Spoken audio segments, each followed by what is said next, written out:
ஆதியாகமத்தின் புஸ்தகம் 15ஆம் அதிகாரம் 18 முதல் 21 வசனத்துல, அந்நாளிலே கர்த்தர் ஆபிரகாமோடு உடன்படிக்கை பண்ணி, எகிப்தின் நதி துவக்கி ஐப்ராத் என்னும் பெரிய நதி மட்டும் உள்ளதும், கேனியரும் கெனிசியரும் கத்மோனியரும் ஏத்தியரும் பெரிஷியரும் ரெப்பாமியரும் எமோரியரும் கானானியரும் கிர்காசியரும் எபூசியரும் என்பவர்கள் இருக்கிறதுமான இந்த தேசத்தை உன் சந்ததிக்கு கொடுத்தேன் என்றார்.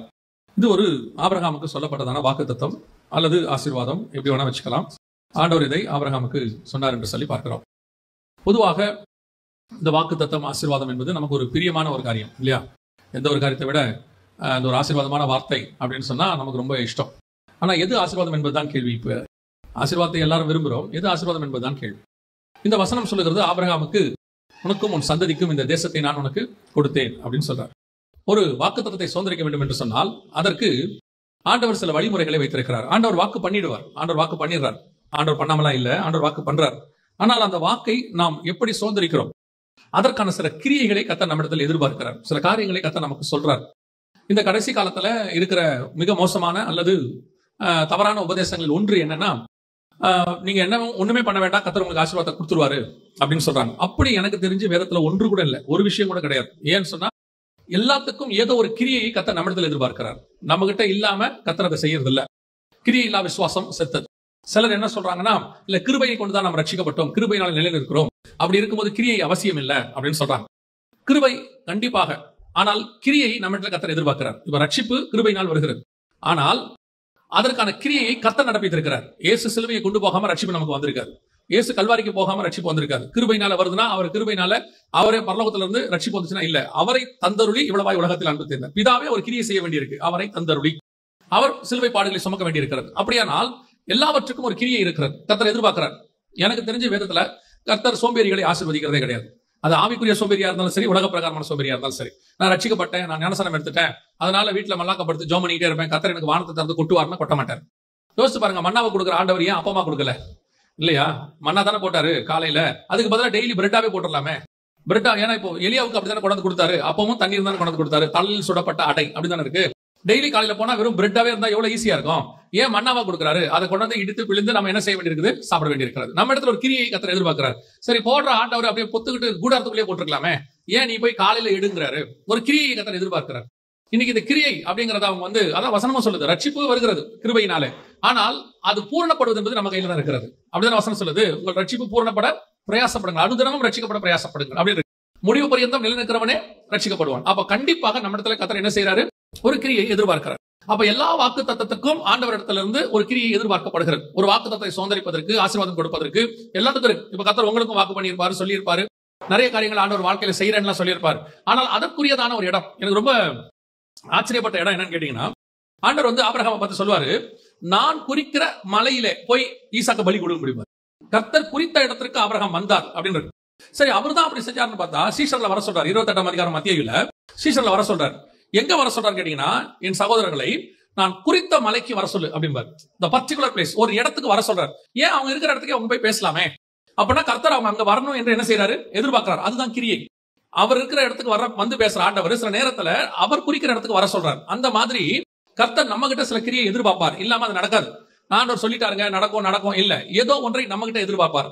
அப்ப நான் காண்பிக்கும் தேசத்துக்கு போ, உன் பெயரை பெருமைப்படுத்துவேன். போகாம அந்த பேர் என்ன ஆகாது, பெருமைப்படாது. நீங்க தான் பெருமைப்படுத்த போறீங்களே, நான் பாபிலோன்லயே இருந்துக்கிறேன் அப்படின்னு சொன்னா ஆகாது. கர்த்தர் சொல்ற இடத்துக்கு போகணும். அப்போ அந்த கிரியை வெரி இம்பார்ட்டன்ட். இப்ப ஆண்டவர் ஆபிரகாமுக்கு ஒரு வாக்கு பண்ணுகிறார், உனக்கும் உன் சந்ததிக்கும் இந்த தேசத்தை நான் கொடுத்தேன் அப்படின்னு சொல்றார். அதுக்கு ஆண்டவர் சில காரியங்களை கொடுக்கிறார், சில காரியங்களை சொல்லுகிறார். இப்போ அந்த ஆசீர்வாதம் நமக்கு உண்டு. ஆபிரகாமுடைய ஆசீர்வாதம் நமக்கு உண்டு. வாசிங்க, கலாத்தியர்கள் 3ஆம் அதிகாரம் 14வது வசனத்தை வாசிங்க. 3:14 வாசிங்க. ஆபிரகாமுக்கு உண்டான ஆசீர்வாதம் கிறிஸ்து இயேசுவினால் புறஜாதிகளுக்கு வரும்படியாகவும், நல்ல கவனிங்க, புறஜாதிகளுக்கு வரும்படியாகவும் ஆவியை குறித்து சொல்லப்பட்ட வாக்குத்தத்தத்தை நாம் விசுவாசத்தினாலே பெரும்படியாகவும் இப்படி ஆயிற்று. ஆபிரகாமுக்கு உண்டான ஆசீர்வாதம் கிறிஸ்து இயேசுவினால் புறஜாதிகளுக்கு வரும்படி நமக்கு. அப்ப ஆபிரகாம் கிட்ட சொல்லப்பட்ட எல்லா ஆசீர்வாதங்களும் என்ன செய்யும், நமக்கும் வரும். அது நமக்கு தான் வரும். பல நேரத்தில் இந்த ஆசீர்வாதத்தை குறித்ததான ஒரு சந்தேகம் இருக்கு. ஒருவேளை நான் கொண்டு வந்ததுக்கு ஆண்டவர் வேற ஒரு காரியத்தை சொல்றாரு, அதோட சேர்க்கிறாரு, நான் அதையும் உங்களுக்கு சொல்றேன். அப்போ ஆபிரகாமுக்கு உண்டான ஆசீர்வாதம் புறஜாதிக்கு வரும்படியாக அப்படின்னு இருக்கு. இந்த ஆபிரகாமுடைய ஆசீர்வாதம் முதல்ல என்ன, இப்ப சுதந்திரிக்கிறத பத்தி நம்ம அடுத்து பேசுவோம். எப்படி சுதந்திரிக்கலாம், நான் எப்படி சுதந்திரிக்கலாம்ன்றத சொல்றதுக்கு தான். ஆனால் இப்போ இந்த ஆபிரகாமுடைய ஆசீர்வாதம் அப்படின்னா முதல்ல என்ன அப்படின்னு நமக்கு தெரியணும் பாருங்களேன். தெரிஞ்சுட்டு அதுக்கப்புறமா, ஏன்னா நிறைய நேரத்துல இந்த வசனத்தை நம்ம தவறா புரிஞ்சுக்கிட்டோமோ அல்லது இந்த வசனம் நமக்கு தவறாக ப்ரொஜெக்ட் ஆயிருச்சோ அப்படின்னு நான் நினைக்கிறேன். இந்த ஒரு வசனத்தை வச்சுக்கிட்டு ஆபிரகாமுடைய ஆசீர்வாதத்தை கர்த்தர் நமக்கு தருவார்னு சொல்லி பணத்தை, ஆஸ்திய, சம்பாத்தியத்தை, இடம் கொண்டு போகாத மட்டும், பூமி தாங்காத மட்டும் இப்படி எல்லாம் சொல்றாங்க. ஆனால் இதைத்தான் வேதம் சொல்லுதா? இதை குறித்து தான் ஆண்டவர் சொல்லி இருக்கிறாரா அப்படின்னு கேட்டீங்கன்னா, முதலாவது ஆண்டவர் ஆபிரகாம் எங்க ஆசீர்வதிக்கிறாருன்னு பாருங்களேன். வாசிங்க. ஆதியாகமத்தின் புத்தகம் 12ஆம் அதிகாரம் 2வது வசனம் வாசிங்க. நான் உன்னை பெரிய ஜாதியாக்கி உன்னை ஆசீர்வதித்து உன் பேரை பெருமைப்படுத்துவேன். இதுதான் கர்த்தர் கொடுக்கிற ஃபர்ஸ்ட் ஆசீர்வாதம். முதல் ஆசீர்வாதம் கர்த்தர் சொல்றது, நான் உன்னை ஆசீர்வதித்து உன் பேரை பெருமைப்படுத்துவேன். இப்ப இத சொல்லும் போது அவர் பேர் என்ன? இத சொல்லும் போது அவருடைய பேர் என்ன? ஆபிராம்.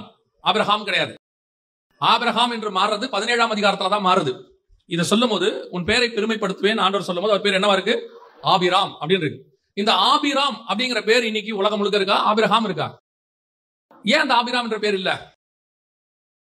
உன் பேரை பெருமைப்படுத்துவேன் கர்த்தர் சொன்னது ஆபிராம் சொல்ற இடத்துலதான். அவர் ஆபிராமை நோக்கி, அந்த இடத்துல வசனம் இருக்குது. கர்த்தர் ஆபிராமை நோக்கி, அந்த வசனம் என்ன சொல்றது? 12:2. நான் உன்னை பெரிய ஜாதியாக்கி உன்னை ஆசீர்வதித்து உன் பேரை பெருமைப்படுத்துவேன். அதை சொல்லும் போது 1வது வசனம் சொல்றது கர்த்தர் ஆபிராமை நோக்கி.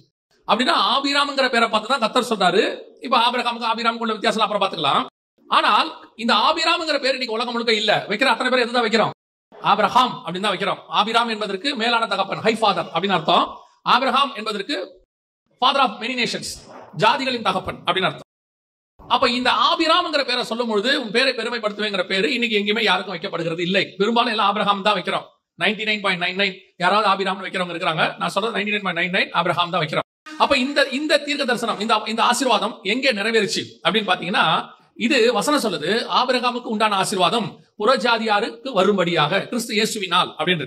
அப்ப இந்த ஆசீர்வாதம் எங்க வந்துச்சு அப்படின்னு பாத்தீங்கன்னு சொன்னா, இப்போ ஆண்டவர் சொல்றாரு, இப்ப ஆபிரகாம் பேரே இருக்கட்டும், ஆபிரகாம் கூட இருக்கட்டும், அந்த பேரு நீங்க ஒரு வேலை இல்லைங்க அவர் ஆபிரகாம் தான் சொல்லியிருப்பாரு, அப்படி கூட இருக்கட்டும்.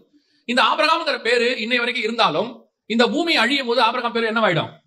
அழிஞ்சு போயிடும். பழைய வானமும் பழைய பூமியும் ஒழிஞ்சு போகும்போது இது ஒழிஞ்சிடும். ஆனா ஒழியாத அந்த ஒரு நாமம் இருக்கு. என்னன்னு கேட்டீங்கன்னா, ஆண்டவர் சபையை பார்த்து சொல்றாரு, ஜெயம் கொள்ளுகிறவன் எவனோ அவனை, அவனுடைய பெயரை என் பிதாவுக்கு முன்பாக அறிக்கையிடுவேன். உன் பேரை பெருமைப்படுத்துவேன் எங்க இருக்குது? மனுஷனுக்கு முன்பாக படுத்துறது இல்ல. இப்படி எடுத்துக்கோங்க. ஆபிரகாம் பேரு ஆபிரகாமுக்கு அப்புறம் பைபிள்ல யாருக்கு இருக்கு? ஆபிரகாம்ங்கிற பேரு ஆபிரகாமுக்கு அப்புறம் பைபிள்ல யாருக்கு இருக்கு? புதிய ஏற்பாடு முடிகிற வரைக்கும் யாருக்கும் இல்ல. அப்படிதானே? 4000 வருஷமா பைபிள்ல வேற யாருக்குமே அந்த பேர் வைக்கப்படல. நாம வைக்கிறோம், அது வேற விஷயம். அங்க வைக்கப்படல. இப்ப இந்த உலகம் அழியும் போது அந்த பேரும் அழிஞ்சிடும். ஆனா வசனம் சொல்லுது, உன் பேரை நான் எங்க பெருமைப்படுத்துவேன்னா இங்க இல்ல. இந்த பூமியில பெருமைப்படுத்துறது பெரிய விஷயமே இல்ல. உலகத்தான் பேர் கூட பெருமையாச்சு. அலெக்சாண்டர் பேர் இன்னைக்கு வரைக்கும் இருக்கு. அப்படிதானே? மகா அலெக்சாண்டர், அவர் கிமு 3ஆம் நூற்றாண்டுல வாழ்ந்தவர். இன்னைக்கு வரைக்கும் பேர் இருக்கா இல்லையா? அவர் பிலீவரே கிடையாது. நான் சொல்ல புரியுதா? எத்தனையோ நான் பிலீவர் பேர் கூட என்ன இருக்கு? பூமியில பெருசா தான் இருக்குது. அப்ப கர்த்தர் உண்மையிலே உன் பேரை பெருமைப்படுத்துவது எங்கன்னா இங்க இல்ல, பிதாவுக்கு முன்பாக நம்முடைய பேரை கர்த்தர் பெருமைப்படுத்துவார். அதுதான் உன் பேரை நான் பெருமைப்படுத்துவேன். எங்க சொல்வாரு? ஜெயம் கொள்ளுகிறவன் எவனோ அவனுடைய நாமத்தை என் பிதாவுக்கு முன்பாக நான் அறிக்கையிடுவேன். அங்க போய் பிதா கிட்ட சொல்வாரா, இந்த பயதா ஆண் நமக்காக இவ்வளவு காரியங்கள் பூமியில செஞ்சான், நமக்காக இவ்வளவு காரியத்தை செஞ்சிருவார். இதை அவர் சொல்லும் போது டோட்டல் ஹெவனும் கவனிக்கும். ஏன்னா இயேசு பேசுறாருன்னா ஹெவன் கவனிக்கும். கோடான கோடி தூதர்களுக்கு முன்பாக, பரிசுத்தவான்களுக்கு முன்பாக, பிதாவுக்கு முன்பாக அந்த இடத்துல உங்க பெரிய என் பேரையும் கர்த்தர் பெருமைப்படுத்துவார். இதுதான் அவனுக்கு உண்டான ஆசீர்வாதம் இயேசுவின் வழியாய் புறஜாதிக்கு வர்றது. இப்ப புரியுதா? 2வது அவர் சொல்றாரு 14ஆம் அதிகாரத்துல அப்பமும் ரசமும் கொண்டு வந்து அவர் கொடுப்பார். உங்களுக்கு தெரியும். 18-19 வசனம் வாசிங்க. 14-18-19. அப்பமும் திராட்சை ரசமும் கொண்டு வந்து அவனை ஆசீர்வதித்து வானத்தையும் பூமியும் உடையவராகிய உன்னதமான தேவனுடைய ஆசீர்வாதம் ஆபிரகாமுக்கு உண்டாவதாக. நல்ல கவனிங்க. இந்த கம்யூனியன் 2வது, இந்த ஆசீர்வாதமும் ஒரு ஆபிரகாமுடைய சந்ததி ஆகிய இஸ்ரவேலர்களுக்கு போகவே இல்லை. இது நின்னு போச்சு. அது திருப்பி இயேசு கிறிஸ்து எடுத்து புறஜாதியராகிய உங்களுக்கும் எனக்கும் தான் கொடுத்திருக்கிறார். வசனம் சொல்லுது, உங்களுக்கு ஒப்புவித்ததை கர்த்தரிடத்தில் பெற்றுக்கொண்டேன். அப்ப கம்யூனியன் யாருக்கு வந்துச்சு? யாருக்கு வந்துச்சு? புறஜாதியாருக்கு, கொரிந்தியருக்கு தான் எழுதப்படுது. அப்படின்னா என்ன அர்த்தம்? ஆபிரகாமுக்கு கொடுக்கப்பட்ட அந்த ஆசீர்வாதம் அப்பமும் ரசமும் கிறிஸ்து இயேசுவின் வழியாக, ஆண்டவர் வழியாக புறஜாதியாக நமக்கு அது வந்திருக்கிறது. இந்த ஆசீர்வாதமும் நமக்கு தான் வந்துச்சு. 3வது 22ஆம் அதிகாரம் 17வது வசனம். நல்ல கவனி. இந்த வசனம் சொல்லுது, உன் சந்ததி வானத்து நட்சத்திரத்தை போல. இதே காரியத்தை சொல்லும் போது 15:5 என்ன சொல்றாரு பாருங்க. 15:5 அவர் அவனை வெளியே அழைத்து, நீ வானத்தை அண்ணார்ந்து பார், நட்சத்திரங்களை என்ன உன்னாலே கூடுமானால் அவைகளை என்ன என்று சொல்லி, பின்பு அவனை நோக்கி உன் சந்ததி இவ்வண்ணமாய் இருக்கும் என்றார். நல்ல கவனிங்க, இது மூணாவது ஆசீர்வாதம். இது என்ன ஆசீர்வாதம்? உன் சந்ததி எண்ணி முடியாததாக இருக்கும் அப்படின்னு இருக்கு.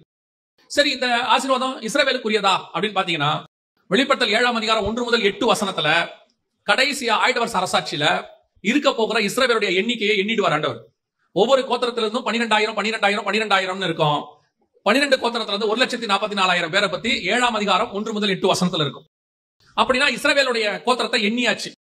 எண்ணி முடியாததாக இருக்கும் அப்படிங்கிறது எண்ணப்பட்டு விட்டது. எங்கன்னா வெளிப்படுத்தல் 7 1 முதல் 8ல. அப்போ உன் சந்ததி வானத்து நட்சத்திரத்தை போல எண்ணி முடியாதாக இருக்கும் சொன்னது யார பத்தினா, அதே வெளிப்படுத்தல் 7ஆம் அதிகாரம் 9ஆம் வசனத்துல, இவைகளுக்கு பின்பு நான் பார்த்த போது சகல கோத்திரத்திலிருந்தும் ஜாதிகளிலிருந்தும் பாஷைக்காரர்களும் மீட்கப்பட்டதும் ஒருவரும் எண்ணக்கூடாததுமாகிய திரளான கூட்டமாகிய ஜனம், இவர்கள் யார் என்று சொல்ல கேட்டேன். பின்னாடி கீழே இருக்குது, இவர்கள் ஆட்டுக்குட்டியின் ரத்தத்தினால் தங்கள் வஸ்திரங்களை தோய்த்து வெளுத்தவர்கள். இதுவும் புறஜாதியரை குறித்து, உங்களை குறித்தும் என்னை குறித்து தான் சொல்லப்பட்டிருக்கிறது. ஆபிரகாமுக்கு உண்டான ஆசீர்வாதம் இயேசு கிறிஸ்துவின் வழியாக புறஜாதியாருக்கு வந்துடுச்சு. எல்லா ஆசீர்வாதமும் ஆபிரகாமுக்கு சொன்னது உங்களையும் என்னையும் நினைச்சுதான் கர்த்தர் சொன்னார். அது புறஜாதியாருக்கு என்று சொல்லப்பட்டது. எண்ணி முடியாத ஒரு பெரிய கூட்டம். அப்பமும் ரசமும் பேரை பெருமைப்படுத்துவேன், எதெல்லாம் ஆபிரகாமுக்கு ஆசீர்வாதம் கர்த்தர் சொன்னாரோ அதெல்லாம் சுதந்திரிச்சது நம்ம கூட்டம், நம்மளதான் இருக்குது. இன்னைக்கு நிறைய பேர் இதை ஸ்பிரிச்சுவல் பிளெஸிங்கா பார்க்காம உலக பிளெஸிங்கா பாக்குறாங்க. Worldly blessing. ஆண்டவர் எண்ணி முடியாத கூட்டமா இருக்கும்னு சொன்னாரு, அப்புறம் வந்துட்டு உனக்கு இந்த தேசத்தை கொடுப்பேன்னு சொன்னாரு. எதை வேணா எடுத்துக்கோங்க. இந்த தேசத்தை பத்தி பேசினா அந்த தேசமான்னு பாத்தீங்கன்னா பூமிக்குரிய தேசத்தை பத்தி இருக்காது. அது வசனம் சொல்லும், பரலோகத்தை பத்தி இருக்கும். எல்லாமே ஆபிரகாமின் ஆசீர்வாதம் அப்படின்னு ஆண்டவர் சொல்றது அத்தனையுமே புறஜாதியாருக்கு கொடுக்கப்படுகிறது. உங்களுக்கும் எனக்குமான ஒரு ஆசீர்வாதமாக இருக்கிறது. அப்படின்னா இதை சுதந்திரிப்பது எப்படி? இப்ப புரிஞ்சுக்கோங்க, ஆசீர்வாதம் என்பது நாட் அபவுட் மெட்டீரியல், இது ஃபுல்லி பேஸ்ட் ஆன் ஸ்பிரிச்சுவல். அப்போ உலக பிரகாரம் ஆசீர்வாதம் கிடையாதா அப்படின்னு கேட்டீங்கன்னா, வசனம் தெளிவா சொல்லுது, முதலாவது தேவனுடைய ராஜ்யத்தையும் அவர் நீதியையும் தேடுங்கள், பின்பு இவை யாவும் உங்களுக்கு கூட கொடுக்கப்படும். தானா வரும். இதை நீங்க கேட்க வேண்டிய அவசியமே இல்ல. இப்ப என்ன சொல்றோம்? இல்ல கேளுங்கள் அப்பொழுது உங்கள் சந்தோஷம் நிறைவா இருக்கும்படி உங்கள் பரமபிதா கொடுப்பாருன்னு இருக்குது. எதை பத்தி இருக்குதுன்னு பாருங்க. நீங்கள் கேளுங்கள், அதுக்கு முன்னாடி ஆண்டவர் சொல்றாரு, மீன் கேட்டால் பாம்பை தருவாரோ, எல்லாத்தையும் சொல்லிட்டு நீங்கள் கேளுங்கள் அப்பொழுது உங்கள் பரமபிதா தருவாரு. எதை பத்தி தருவாரு? லூக்கால சொல்லுது, நீங்கள் கேளுங்கள் உங்கள் சந்தோஷம் நிறைவா இருக்கும்படி பரமபிதா பரிசுத்த ஆவியை தருவாருன்னு.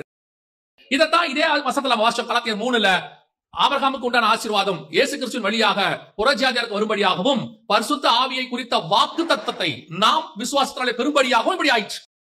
அப்படின்னா என்ன அர்த்தம்? ஆசீர்வாதம், வாக்கு தத்தம் எல்லாமே ஸ்பிரிச்சுவல், எல்லாமே கீழானவைகள் மேலானவைகள். இன்னைக்கு சபை இந்த கீழானத்தை நோக்கி திரும்பிடுச்சு, மெட்டீரியலிஸ்டிக்கா மாறிடுச்சு. இதையே போதனையா மாறி, இதையே ஆசீர்வாதமா மாத்தி, இதுதான் ஸ்பிரிச்சுவாலிட்டி அப்படின்னு ஒரு ராங்கா காட்டி விட்டாங்க. சோ இப்ப நம்ம முழுக்க எதுக்கு பின்னாடி ஓடிட்டு இருக்கிறோம்? கால் மிதிக்கும் தேசத்தை தருவார். என்ன சொன்னாரு? மிதிக்கிற தேசத்தை தருவார். நீங்க யோசிச்சு பாருங்க, கால் மிதிக்கிற தேசத்தை தருவார் ஆண்டவர் சொன்னாரு. இப்போ இங்க இந்தியாவில் கிறிஸ்தவம் வளர்ந்துருக்குதா குறைஞ்சிருக்குதான்னு கேட்டா, இந்தியா நம்ம கைக்கு 2000 வருஷத்துல வந்திருக்குதானா? வராது. ஏன்னா அவர் பேசுறது இந்திய தேசத்தை குறிச்சு அல்ல, அவர் பேசுறது பரலோகத்தை குறிச்சு. அவன் அதையெல்லாம் அதிலும் மேன்மையான பரம தேசத்தை அவன் நாடினான். எந்த ஒரு விஷயத்தை வேணா எடுத்துக்கோங்க, அது முழுக்க ஸ்பிரிச்சுவல். அப்படித்தான் பார்க்கணும். அப்படி இருந்தால்தான் அது உங்களுக்கு ஒரு ஆவிக்குரிய ஆசீர்வாதத்தை கொண்டு வரும். இல்லன்னா உங்களுக்கு என்ன ஆகும்னு கேட்டீங்கன்னா, உங்களை அப்படியே மாயையான உலக பக்கம் திருப்பிடுவாங்க. நான் சொல்றேன், இந்த இயேசுவை நான் ஏற்றுக்கொண்டு, புறஜாதி மார்க்கத்துல இருந்து இயேசுவை நான் ஏற்றுக்கொண்டு கிட்டத்தட்ட ஒரு 33 வருஷம் ஆகுது. இந்த 33 வருஷத்துல நான் இயேசு கிட்ட தெரிஞ்சுக்கிட்டது ஒண்ணுன்னா, இந்த உலக ஆசீர்வாதங்கிறது இயேசுடைய பார்வைக்கு அப்படிங்கிற மாதிரி ஒரு சின்ன விஷயம். 5000 பேருக்கு சாப்பாடு 5 நிமிஷத்துல ரெடி பண்ணி கையில கொடுத்துருவாரு. மிச்சம் 12 நிறைய கூட நிறைய எடுக்க மாதிரி கத்தர் கொடுப்பாரு. அதெல்லாம் ஆண்டவருக்கு ஒரு பெரிய விஷயமே கிடையாது. அதுக்காக நாம இவ்வளவு கஷ்டப்படணும்னு அவசியம் இல்ல. அதுக்காகத்தான் இயேசு சிலுவைக்கு போகணும்ன்ற அவசியமும் இல்லை.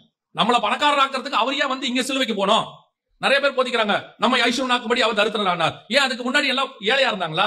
பவுல் ஏழையா இருந்தாரா? அதுக்கு முன்னாடி பவுல் பணக்காரனா தானே இருந்தாரு. கொர்நேலியஸ் ஏழையா இருந்தாரா? அவரை பணக்காரத்துக்கு இயேசு சிலுவைக்கு போனாரானா? இயேசுக்காக அவங்க ஏழை ஆயிட்டாங்க. அவங்க இயேசுக்காக எல்லாவற்றையும் நஷ்டமும் குப்பையும் என்று விட்டாங்கன்ற ஒழிய, நமக்காக அவர் அப்படி. அப்ப அந்த வசனத்துக்கான அர்த்தம் வேற. நம்ம ஐஸ்வர்யனாக்கும்படி சிமரன் சபைக்கு சொல்றாரு, ஐஸ்வர்யம் உள்ளவனா இருந்தும் உனக்கு இருக்கும் தரித்திரத்தை நான் அறிந்திருக்கிறேன். அவர் பேசுறது ஸ்பிரிச்சுவாலிட்டி. இன்னைக்கு சபை வசனத்தை ஸ்பிரிச்சுவலா பார்க்காம லிட்டரலா அப்படியே எடுத்துக்கிச்சு. அதனுடைய விளைவு என்ன ஆயிருச்சு? ஸ்பிரிச்சுவல் வெளிப்பாடு கிடைக்காம போயிருச்சு. சர்ச்சுக்கு சபை பூமிக்குரிய நோக்கியே ஓடுது. இதுக்கு பின்னாடியே இருக்கு. அதனுடைய விளைவாக ஆவிக்குரிய ஆசீர்வாதத்தை சுதந்திரிக்கவே முடியல கடந்த 30-40 வருஷமா. அதுக்கு முன்னாடி அப்படி இல்ல. இதுக்கு முன்னாடி இருந்த பரிசுத்தவான்கள் ஸ்பிரிச்சுவாலிட்டி தான் கான்சென்ட்ரேட் பண்ணாங்க, வேர்ல்ட்லியா கான்சென்ட்ரேட் பண்ணல. அவங்க முழுக்க ஸ்பிரிச்சுவாலிட்டி கான்சென்ட்ரேட் பண்ணாங்க. வேர்ல்ட்லியாவும் கர்த்தர் அவங்களை ஆசீர்வதிச்சார், பிளஸ் பண்ணார். என்ன வேணுமோ அதை கர்த்தர் கொடுத்தார். அவங்கள ஒன்னும் ஆண்டவர் கொடுக்காம விடல. இன்னைக்கு நீங்க எதுக்கு பின்னாடி ஓடுறீங்க? உங்களுக்கு 23ஆம் சங்கீதம் தெரியும் நினைக்கிறேன். என் ஜீவனுள்ள நாளெல்லாம் நன்மையும் கிருபையும் என்னை தொடரும். அதோட அர்த்தம் என்னன்னா, கர்த்தர் மேய்க்கிற இடத்துல நான் மேய்ஞ்சிக்கிட்டே இருப்பேன், நன்மையும் கிருபையும் பின்னாடி வந்துகிட்டே இருக்கும். அவ்வளவுதான். இன்னைக்கு நீங்க என்ன பண்றோம்? நாம எல்லாரும் நன்மையை கிருபையை தேடி ஓடிட்டு இருக்கிறோம். கர்த்தர் பின்னாடி வர மாட்டார். கர்த்தர் சொல்ற இடத்துல நம்ம மேய்ஞ்சிக்கிட்டே இருந்தோம்னா நன்மையும் கிருபையும் பின்னாடி தானா வரும். அந்தந்த காலகட்டத்தில் அது தானா வரும். நம்ம கேட்க வேண்டியதே இல்ல. அப்பப்போ என்னென்ன வேணுமோ அதை ஆண்டவர் கொடுத்து ஆசீர்வதிக்க வல்லமை உள்ளவராக இருக்கிறார். அல்லேலூயா. அப்ப நம்முடையதான தேவை என்ன?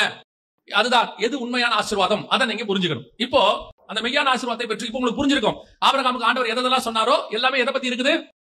ஸ்பிரிச்சுவாலிட்டி, மேலானவைகளை குறித்து இருக்கு. இப்போ இங்க ஆண்டவர் ஒரு வார்த்தை சொல்றாரு.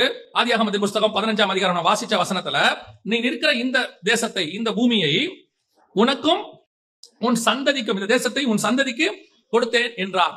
இதை சுதந்திரிப்பதற்கு, இந்த தேசத்தை சுதந்திரிப்பதற்கு ஆபிரகாம் என்னென்னலாம் செய்தார், ஆண்டவர் என்ன காரியம் சொல்றாரு, அவர் சந்ததி என்ன செஞ்சிச்சு, அதை தான் நாம இன்னைக்கு பார்க்க போகிறோம். ஆக்சுவலா இதுதான் நீங்க உங்களோட கூட பேச வேண்டியதான மிக முக்கியமான செய்தியாக இருந்துச்சு. என்ன எப்படி சுதந்திரிப்பதற்கு அவர்கள் என்ன செய்தார்கள் அப்படின்னு சொன்னா, முதலாவது வாசிங்க ஆதியாகமத்தின் புத்தகம் 13ஆம் அதிகாரம் 17வது வசனத்தை வாசி. நீ எழுந்து தேசத்தின் நீளமும் அகலமும் எம்மட்டோ அம்மட்டும் நடந்து திரி, உனக்கு அதை தருவேன் என்றார். உனக்கு அதை தருவேன் என்றார். நல்ல கவனிங்க. முதலாவதாக ஆண்டவர் தேசத்தை சுதந்திரிப்பதற்கு கர்த்தர் கொடுக்கிற ஃபர்ஸ்ட் வேலை என்ன அப்படின்னா, நீ தேசத்தின் நீளம் அகலம் எந்த மட்டோ அந்த மட்டும் நடந்து திரி, அதை நான் உனக்கு தருவேன் என்றார். அப்ப நல்லா புரிஞ்சுக்கொள்ளுங்க. ஆண்டவர் உங்களுக்கு வாக்கு பண்ணினதுக்கு முதலாவது நாம் செய்ய வேண்டியது என்ன அப்படின்னு கேட்டீங்கன்னா, நடந்து திரி அப்படின்னு சொல்றாரு. காட் நம்ம கிட்ட ஒரு கிரியை எதிர்பார்க்கிறான்னு சொன்ன இல்லையா, அதுல ஃபர்ஸ்ட் பாயிண்ட் நடந்து திரி. நீங்கள் அதுக்கு செய்ய வேண்டிய ஒரு வேலை இருக்கு. இதுல ரொம்ப ஆச்சரியப்படுற ஒரு விஷயம் இருக்கு. நான் அந்த வசனத்தை வாசிக்கும் போது ரொம்ப ஆச்சரியமா எனக்கு இருந்துச்சு. அதை நீங்க தொடர்ந்து வாசிங்க. தேசத்தின் நீளம் அகலம் மட்டும் அந்த மட்டும் நடந்து திரி, அதை நான் உனக்கு தருவேன் என்றார். இப்ப கர்த்தர் என்ன பண்றாரு? அதனுடைய எல்லைகளை சொல்றாரு. அது எல்லை என்ன அப்படின்னு ஆண்டவர் சொல்றாரு. 15ஆம் அதிகாரம் 18வது வசனம் வாசி. அந்நாளில் கர்த்தர் ஆபிரகாமோட உடன்படிக்கை பண்ணி எகிப்தின் நதி துவக்கி ஐபிராத் நதி என்னும் பெரிய நதி மட்டும் உள்ளதும். இப்போ ஒரு எல்லையை குறிக்கிறார். எகிப்தின் நதி துவக்கி ஐபிராத், யூப்ரட்டிஸ் அண்ட் நைல் ரிவரையும் யூப்ரட்டிஸையும் எல்லையா குறிக்கிறார். ரெண்டு பக்கம் குறிக்கிறார். ஆனா இவர் இருக்கிறது உங்க புரிதலுக்காக சொல்றேன். யூப்ரட்டிஸ்ங்கிறது ஈராக்ல இருக்கு, நைலுங்கிறது ஈஜிப்ட்ல இருக்கு. ஆனா இவர் இருக்கிறது இஸ்ரேல்ல. இஸ்ரேலுக்குள்ள உட்கார்ந்து இருக்கிறாரு. உட்கார்ந்து இருக்கிறவர் பார்த்து கர்த்தர் சொல்ற வார்த்தை, நீ தேசத்தின் நீளம் அகலம் எந்த மட்டும் அந்த மட்டும் நடந்து திரி, அதை நான் உனக்கு தருவேன் அப்படிங்கிறார். இப்போ ஆபிரகாம் எழுந்திருச்சு போய் ஒரு கூடாரத்தை போட்டாரு அப்படின்னு சொல்லி பின்னாடி பாக்குறோம். 18ஆம் வசனம். அப்புறம் ஆபிரகாம் பெயர்த்து கொண்டு போய் எப்ரோனில் இருக்கும் மம்ரேயின் சமபூமியில் குடியிருந்து அங்கே கர்த்தருக்கு ஒரு பலிபீடத்தை கட்டினான். ஆனா அலைஞ்சி திரிஞ்சானு பாத்தீங்கன்னா இல்ல. அலைஞ்சி திரிஞ்சானு பார்த்தா இல்ல. ஆனா வசனம் சொல்லுது ஐபிராத் நதி துவக்கி எகிப்து நதி வரைக்கும். இது எங்க எப்போ இந்த வாக்குத்தத்தம் நிறைவேறிச்சு, எப்படி இவர் கால்குலேட் பண்றாரு, எப்படி கொடுத்தாரு அப்படின்னு பாத்தீங்கன்னு சொன்னா, ஏன் இவர் ஐபிராத் நதியை பிக்ஸ் பண்றாரு? ஐபிராத் நதி மட்டும் அப்படின்ற யூப்ரட்டிஸ் ஏன் அதை பிக்ஸ் பண்றாரு அப்படின்னு கேட்டீங்கன்னா, வாசிங்க அப்போஸ்தலர் நடபடிகள் 7ஆம் அதிகாரம் 2ஆம் வசனம் வாசிங்க. அதற்கு அவன், சகோதரரே பிதாக்களே கேளுங்கள், நம்முடைய பிதாவாகிய ஆபிரகாம் காரானூரிலே குடியிருக்கிறதற்கு முன்னமே, காரானூரில் குடியிருக்கும் முன்னமே மெசபொத்தோமியா நாட்டில் இருக்கும்போது, மெசபொத்தோமியா எங்க இருக்கு தெரியுமா? மெசபொத்தோமியா ஈராக். மெசபொத்தோமியா தான் ஈராக். அப்படின்னா என்ன அர்த்தம்னா, 2 நதிகளுக்கு உட்பட்ட இடம் அப்படிங்கிறதுக்கு பேர் தான் மெசபொத்தோமியாம்பாங்க. 3 பக்கம் தண்ணி இருந்தா அதுக்கு பேர் தீபகற்பம்பாங்க. சுத்தி தண்ணி இருந்தா அதுக்கு பேர் தீவும்பாங்க. 2 பக்கம் தண்ணி இருந்து நடுவுல லேண்ட் இருந்தா அதுக்கு மெசபொத்தோமியாம்பாங்க. இது வந்து பாபிலோனிய வார்த்தை. இவர் சொல்றாரு அப்போஸ்தலர் நடபடிகள் 7:2 காரானூரில் குடியிருக்கும் முன்னமே அப்படின்னா என்ன அர்த்தம்? ஆதியாகமம் 12:1-2 கர்த்தர் சொன்னார்ல, நான் காண்பிக்கும் தேசத்துக்கு போன்னு சொல்லி சொல்லும் போது ஆபிரகாம் காரான்ல தான் இருக்கிறார். அதுக்கு முந்தின வசனத்துல அவர் ஆரான் மட்டும் வந்து அங்கே தங்கி இருந்தார்னு இருக்கு. அவர் ஆரான்ல இருக்கிறார். ஆரான்ல இருக்கும் போது ஆதியாகமத்துல கர்த்தர் பேசுறாரு, நீ எழுந்து எங்க போ, நான் காண்பிக்கும் தேசத்துக்கு போன்னு. ஆனா இங்க ஸ்தேவான் சொல்றாரு, அவர் அந்த காரானுக்கு வரத்துக்கு முன்னாடி, அந்த இடத்துக்குலாம் வரத்துக்கு முன்னாடி மெசபொத்தோமியா தேசத்தில் இருக்கும் பொழுது, அது எங்க இருக்குது? ஆதியாகமம் 11:31 தேராக தன் குமாரனாகிய ஆபிரகாமையும் லோத்துவையும் தன் மருமகளாகிய சாராளையும் கூட்டிக் கொண்டு ஊர் என்கிற கல்தேயருடைய பட்டணம் இருக்குல்ல, அதான் மெசபொத்தோமியா, அதான் பாபிலோன், அதான் ஈராக்கு, அதான் சினையார் தேசம், எல்லாம் ஒரே பேர் தான் இருக்கு. அங்கிருந்து புறப்படுறதான் கர்த்தர் சொல்றார் மெசபொத்தோமியா தேசத்தில் இருக்கும் பொழுது. இப்போ ஆபிரகாம் கானானுக்கு வந்துட்டாரு. வரும்போது கர்த்தர் சொல்றாரு, தேசத்தின் நீளம் அகலம் எந்த மட்டும் எழுந்து திரிதி நட, அதை நான் உனக்கு தருவேன். ஆபிரகாம் போய் மம்ரேல போய் ஒரு பலிபீடத்தை கட்டிட்டார். இப்போ கர்த்தர் ஆபிரகாமுக்கு குறிச்ச எல்லையை நல்லா முடிவு பண்ணிக்கோங்க. வாக்கு பண்ணினது கானானுக்குள்ள, கானானுக்கு வந்த பிறகுதான் வாக்குத்தத்தத்தை பண்றாரு. ஆனா கணக்கு எங்க வச்சுக்கிட்டாருன்னு கேட்டீங்கன்னா, அவன் எப்போ அவருடைய வார்த்தையை கேட்டு முதல்ல ஃபர்ஸ்ட் ஸ்டெப் எடுத்து வச்சானோ அங்கிருந்தே கர்த்தர் கணக்கு வச்சுக்கிட்டாரு. அதுல இருந்து உன் எல்லையை நான் குறிக்கிறேன் என்று கர்த்தர் சொல்லுகிறார். பல நேரத்துல நீங்க நான் நினைக்கிறது என்ன, நான் ஊழியத்துக்கு வந்துட்டேன், ஊழியத்துக்கு வந்த பிறகு கர்த்தர் எனக்கு வாக்கு பண்றாரு, அல்லது ஒரு சிச்சுவேஷன் வருது கர்த்தர் எனக்கு ஒரு வாக்கு பண்றாரு, அந்த இடத்துல கர்த்தர் சொல்ற உண்மை, அந்த சிச்சுவேஷனுக்கு ஒரு வாக்கு தத்தம் கர்த்தர் கொடுக்கிறார். ஏன்னா அந்த வாக்கு தத்தம் தான் உங்களை என்னையும் வாழ வைக்குது. அந்த நேரத்துக்கு அதுதான் ஜீவன். பெரிய பிரச்சனை ஒண்ணு வருது, அந்த நேரத்துல கர்த்தர் சொல்லுவார், ஒரு வார்த்தையை சொல்லுவார், அது உங்களை ஓட வைக்கும். தொடர்ந்து வாழ்றதுக்கு அந்த வாக்கு தத்தம் நமக்கு ஆக்சிஜன் மாதிரி இருக்கு, மாற்றுக்கிறதே இல்ல. ஆனா உங்களுக்கு எனக்கு கர்த்தர் பிக்ஸ் பண்ற எல்லை எது தெரியுமா? இன்னைக்கு கொடுக்கிற வாக்கு தத்தம் அல்ல, இன்னைக்கு நடக்கிற சம்பவம் அல்ல. என்னைக்கு முதல்ல கர்த்தரை சொந்த ரட்சகராக ஏற்றுக்கொண்டு முதல் ஸ்டெப்பை வச்சோமோ அன்னைக்கே கர்த்தர் உங்களை என்னையும் கர்த்தர் முடிவு பண்ணிட்டார். அதுதான் எல்லைன்னு கர்த்தர் அன்னைக்கே வச்சுக்கிட்டார். நம்ம தான் நினைச்சுக்கிறோம் கர்த்தர் இப்ப நம்மளை வேறு பிரிச்சாரு, இன்னைக்கு இன்று முதல் ஆசீர்வதிப்பார். ஆண்டவர் சொல்றதை நம்ம எடுத்துக்கிறோம், எப்படி எடுத்துக்கிறோம்? அப்புறம் கேட்கிறோம், ஆண்டவருக்கு இன்னும் ஆண்டவர் சொல்லாம இருக்கிறாரு, செய்யாம இருக்கிறாரு. நான் இப்ப உங்களுக்கு சொல்றேன், வசனத்தின்படி சொல்றேன். எங்க நீங்க முதல் கீழ்ப்படிதல் செஞ்சீங்களோ 20 வருஷத்துக்கு முன்னாடி, 30 வருஷத்துக்கு முன்னாடி, முதல்ல என்னைக்கு கர்த்தருக்கு ஒப்பு கொடுத்தீங்களோ அந்த செகண்ட், அந்த கீழ்ப்படிதலை பரலோகம் கணக்கு வச்சுக்கிச்சு. ஒவ்வொரு ஸ்டெப்பையும் கர்த்தர் கணக்கு வச்சிருக்கிறார். அன்னையில இருந்து ஒரு ஸ்டெப். அவன் கானானுக்கு வந்துட்டான், இஸ்ரவேல் வந்து உட்கார்ந்துட்டான், கூடாரத்தை போட்டுட்டான். ஆண்டவரே எனக்கு தேசத்தை எப்ப தருவீங்கன்னு கேட்கிறான் 15ஆம் அதிகாரத்துல.